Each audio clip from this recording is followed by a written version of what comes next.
Ayan guys, nakapagsaing na ako guys. Ayan, dahil may gatong na tayo, ayan, nagsalang na ako ng sinaing dyan sa kalan. Sa kalan na ako nagsalang ng sinaing. Tapos na yun, nilabas ko na yung natitira pa naming ham. Ayan, bigay lang yan guys. Yan na lang yung natira namin sa tatlong natanggap namin na mga bigay-bigay. Yan na lang yung natira, yung isa. Ayan, habang tulog pa yung anak ko ay magre-ready na tayo ng kanyang ulam.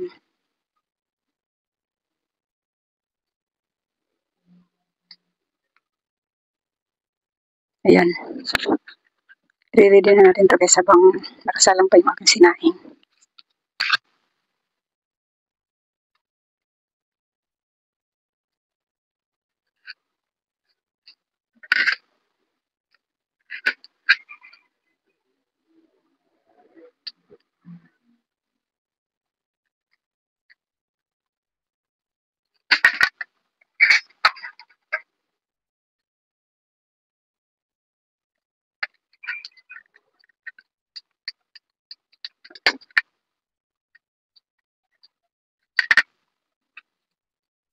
Kumuha ko ng isang gunting guys kasi yung kanyang plastic ay makapal yung plastic niya.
Ayan guys, tapos ko nang hiwain yung ham. Hinihintay ko na lang maluto yung kasi iniin ko pa yung sinaing ko. Kaya yan, hinihintay ko na lang maluto yung sinaing. Naka-ready na yung piprito ko. Kain tayo guys, naluto ko na yung ham. Ayan, hindi ko na nabidyohan ng pagluluto. Ayan, kain tayo guys. Alin? Na? Yung naglaba ako ng cycling. Naglaba na rin ako ng panty mo.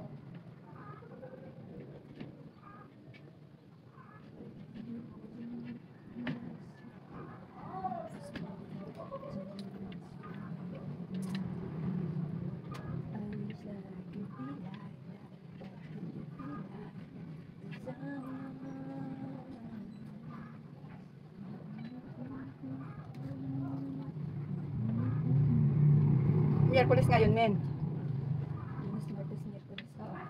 Wednesday?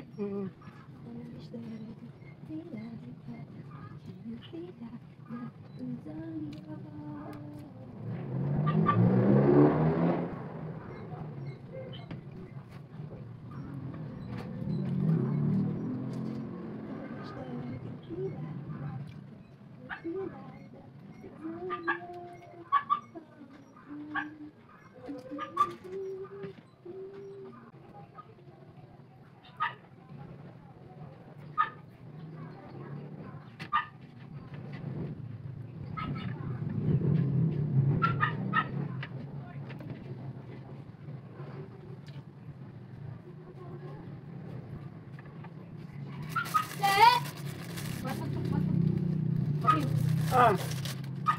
Paano ko sumakang dito? Hindi. May pasok ka? Sasabihin nga dapat ako pa rin eh. May pasok ka? Oo. Ba't hindi mo sinabi? Sinabi ko ano nga. Nakalimutan ko eh. Sabi ko pasok sa sabi na. Hanggang linggo. Hindi ako kinali ka na. Hanggang linggo? Kumain? Kumain. Hindi mo lang sinabi ni Wakong kanina na may pasok ka. Mamadali ka ba? Ako na eh. Okay, sige.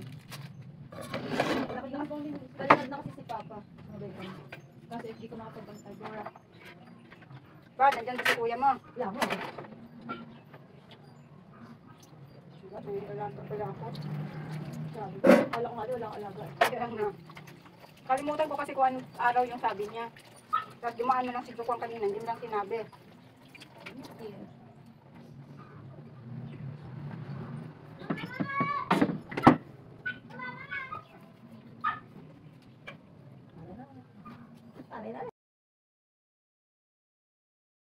And ulit tayo ng tanghalian.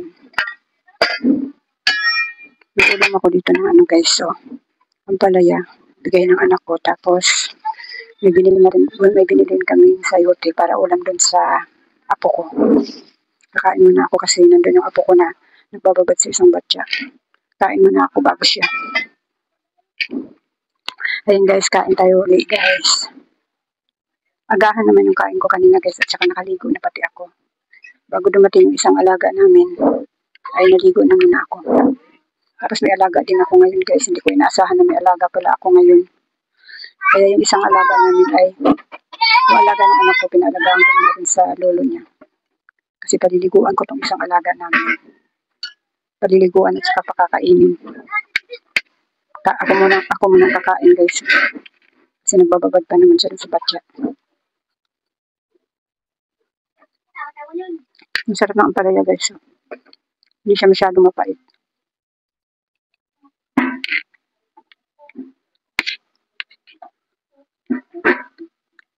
At saka yung anak ko pa uwi na rin yun. At siya ang mag-aalaga ng kanyang alaga.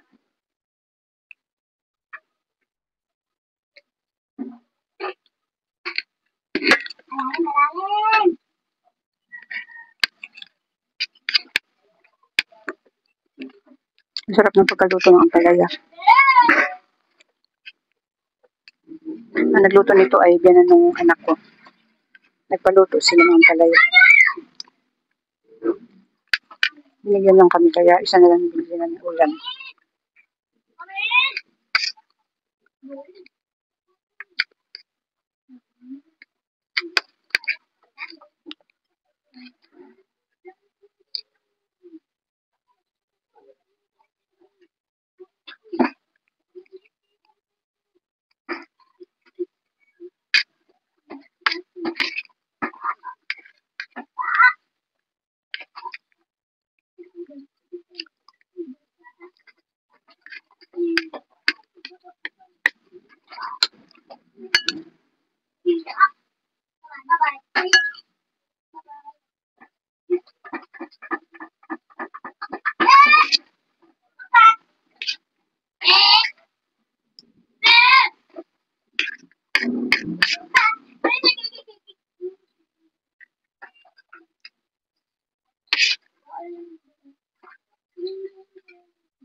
Tapos na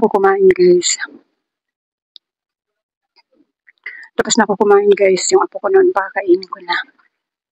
Hindi ko na may papakita sa inyo yung pagpapakain guys. Ayan guys, magagawa ako ng yelo bago tayo matulog. Maggawa lang ako ng 4 na piraso kasi yung huling gawa ko ay hindi pa naman siya hindi pa nabenta. Kaya 4 na piraso lang yung gagawin ko ngayon.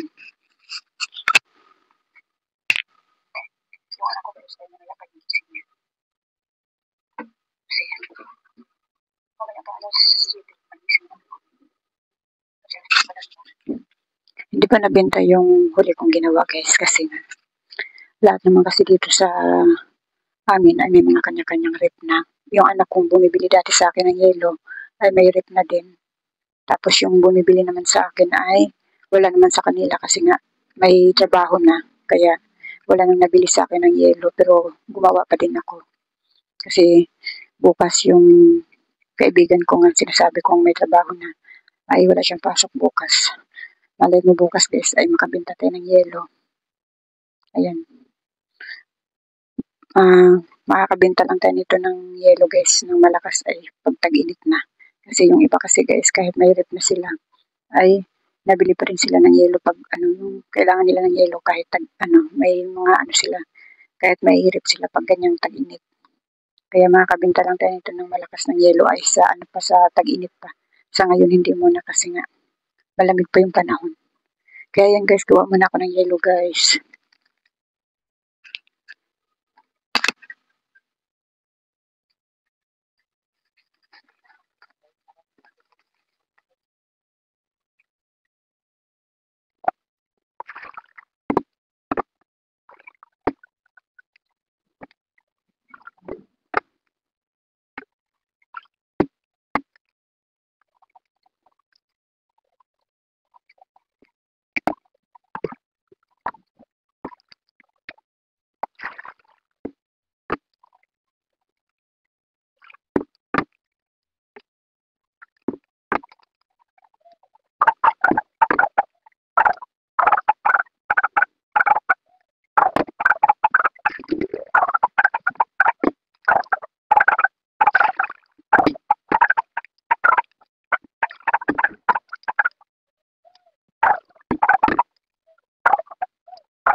Ayun guys, tapos na ako magawa ng yelo kahit 4 na piraso lang.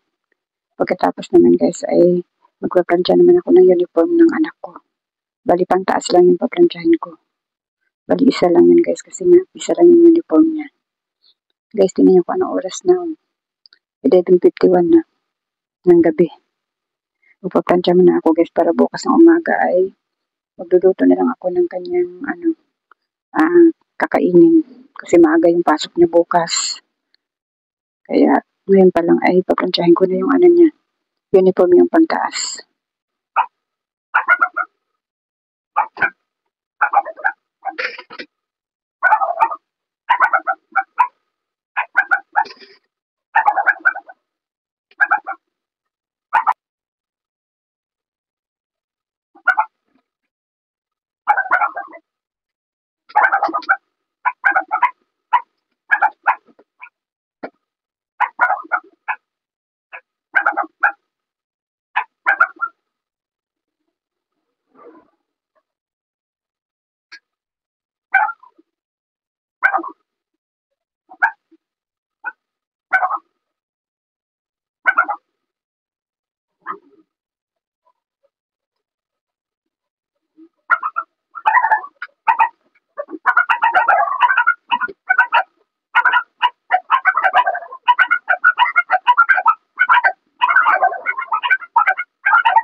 Ayan guys, tapos na tayo magplansya guys. Natulog na tayo guys at na 12 na. Ayan guys, tapos na tayo magplansya. Tutulog na ako guys. Kasi 12 na guys. So.